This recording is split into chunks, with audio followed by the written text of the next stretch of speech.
في هذا الفيديو بغيت نوريكم الطريقه ديالي بالاحتفاظ بالنعناع بشكل عادي وكيبقى مده طويله، يعني حتى كيتقاضى ما كيبقى له حتى شي حاجه.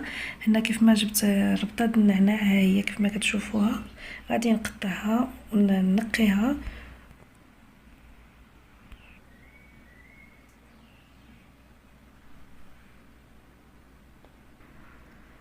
وها هي من بعد ما قطعتها كنحاولوا الا كانت فاسكه نخليوها حتى كتنشف، اما كتخليوها حتى كتنشف عاد كتبداو تقطعوها، اولا ملي كتقطعوها بحال هكا كتخليوها كتنشف، ما تخليوهاش فيها الماء، ماشي مغسوله ولكن الخضار اللي كتشريها من عنده بعض المرات كتكون فاسكه اولا كتكون شتا، ولا المهم كتكون فاسكه. ما كتغسلوهاش، كتخليوها هكا حتى كتنشف، ومن بعد كتحتفظوا بها في كيس بلاستيكي. بالنسبه